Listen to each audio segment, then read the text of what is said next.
Welcome everybody to Football the People's Game. If you're a first time viewer, subscribe to follow more of our footballing analysis on YouTube, Facebook and TikTok at Football the People's Game. Today we'll be talking about the Premier League and this is match week 4. After 3 matches, we are having Iroko with us in the studio to discuss some of the analysis. So Iroko, nice having you on the show. You're always welcome to have me. Alright, so the Premier League has started for 3 weeks and this is match week 4. And Liverpool has been terrifying. Chelsea looks promising. Manchester City is struggling. Man United are trying their possible best to come back up and other performance. So after 3 games, this is match week 4. What are your assessments so far? Well, the assessment, I think the most promising, as you have said, is Liverpool.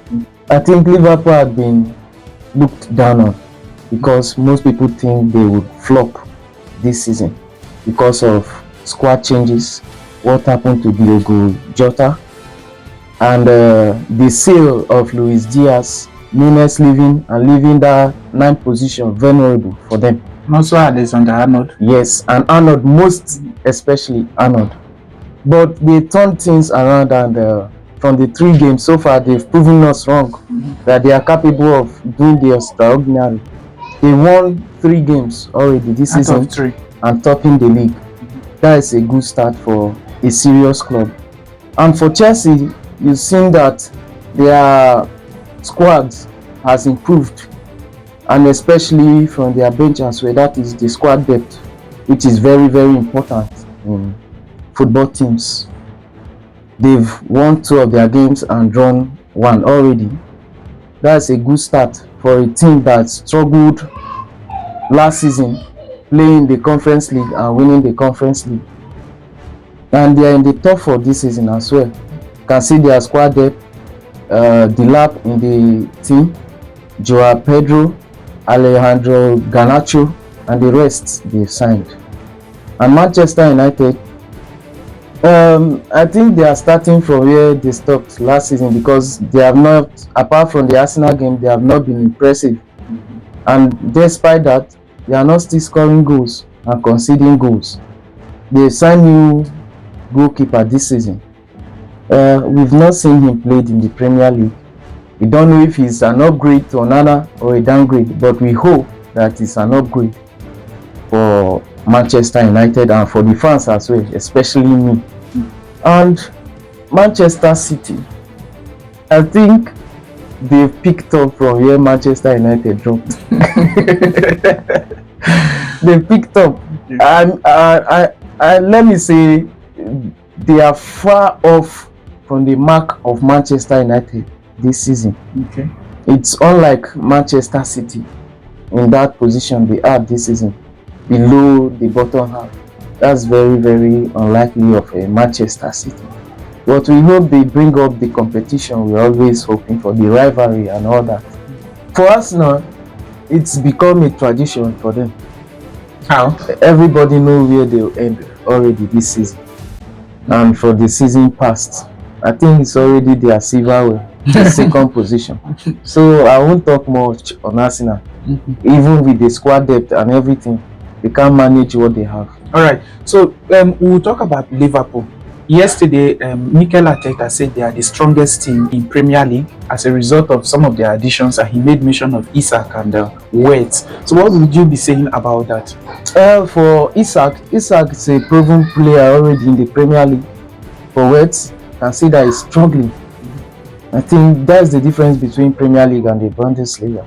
He's struggling. Most of the matches he has played, he hasn't registered anything, not assists, no goals, no chances created enough. So the squad depth in general is a strong one. I think they are the strongest so far.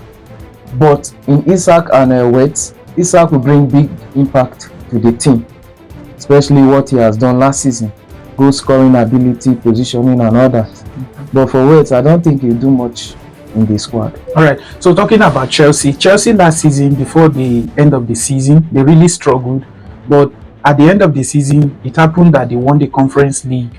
They were in the top 4, and then they went over to win the Club World Cup. Yes. And this season, you can see how they have been in top form with the additions of some players, especially Joao Pedro So, do you think that Chelsea this season are there to contend for the title? Yes, I think Chelsea is being underrated. They are a big threat to the Premier League big clubs. You've seen their performances and all that. They are a big contender for the Premier League. And as well, they have the stats. I think they are most of the strikers are leading the goal scoring abilities and the assists.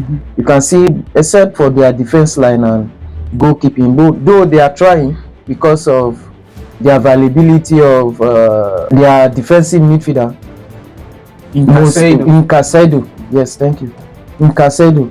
So Chelsea are a big contender for the Premier League this season. Okay, and then talking about Manchester City, you said they are struggling this season and they are more like a replica of Manchester United last season.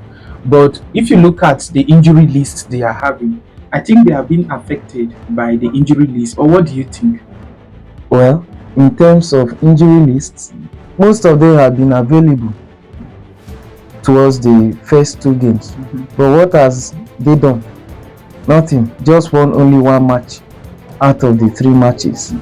I think the injury list came as a result of the international break and all that.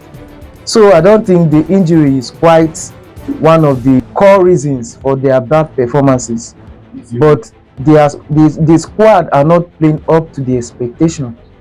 So the injury is not an excuse for them. They've been mentioning injuries since last season. They've been making excuses in Rodri's injury and all that. Now Rodri is available. I heard he said the last time that he is not Messi. They need to play collective football. Now he is available and now there's no Messi in the squad. So what are they trying to say? They've shifted it. I think it means Pep Guardiola should go and get Messi. Well, Messi is still available, but he is a shadow of his old self already now.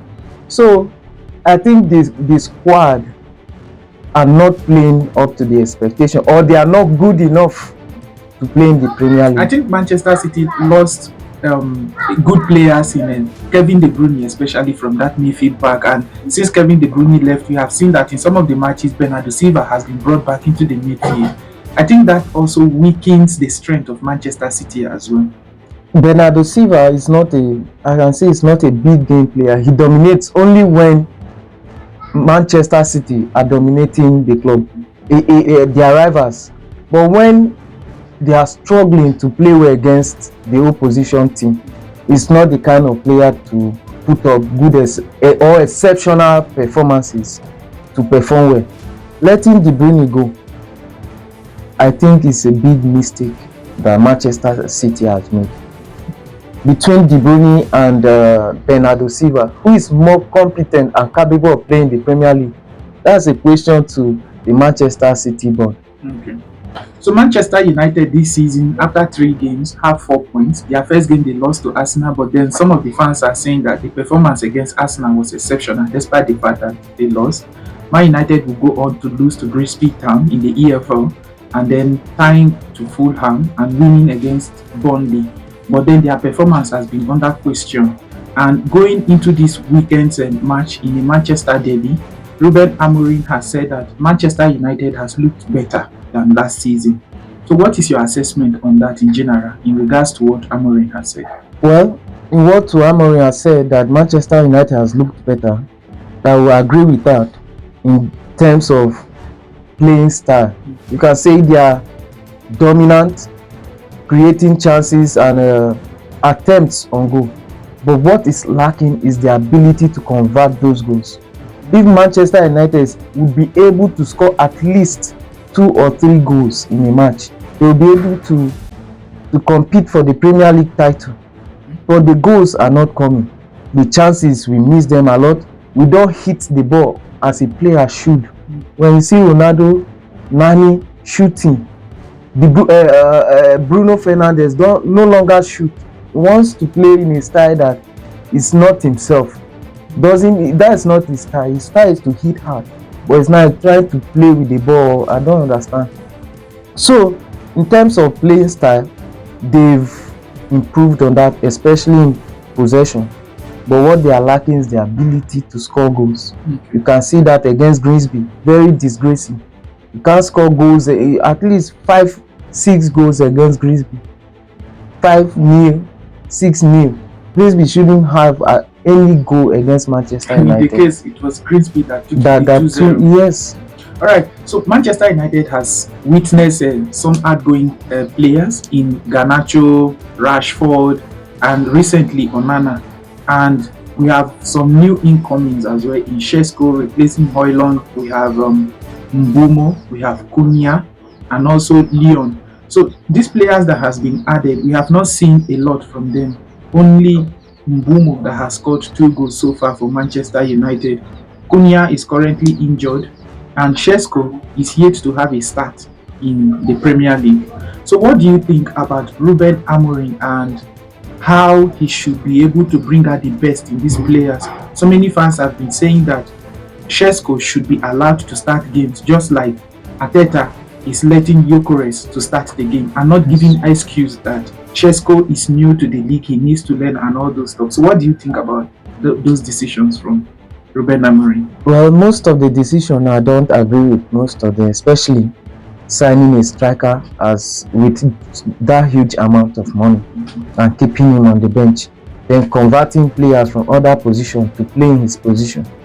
How would he adapt to Premier League if he doesn't start games or have good minutes in the game? And that's where it would discourage his confidence.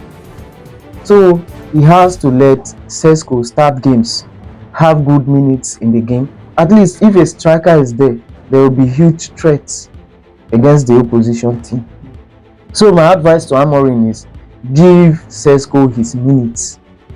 That's all. All right. So we'll talk about Onana. Onana has left Manchester United to Trabzonspor, and Man United have signed a new goalkeeper in Sani Lamens from Royal Antwerp, a very young goalkeeper, and I think he has not had above 70 competitive games as a professional.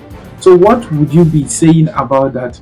Do you expect that Sani Lamens can come in immediately and put up a good performance? You know, Manchester United have really struggled in that position in the years that Onana has been their first choice. Well, Onana leaving has been a joy to me. Why did you say that? Why did you say that? He has caused more heartbreak to Manchester United fans than anything in this earth. Okay. So him leaving is an upgrade. Onana leaving alone is an upgrade, even if they don't sign another goalkeeper. But any goalkeeper they will bring in or they have brought in to replace Onana is a huge upgrade to Onana, no matter the performance he has put up in his former club. Lamens, I think we'll see, he will adapt. But according to Amorim, he said he needs to fight for your place. If he wins his position, fair for him. If he doesn't, then he loses to the other goalkeeper. So it's his choice now, and I think and I hope he would adapt to Manchester to the Premier League style of play, and probably become our Courtois. Okay.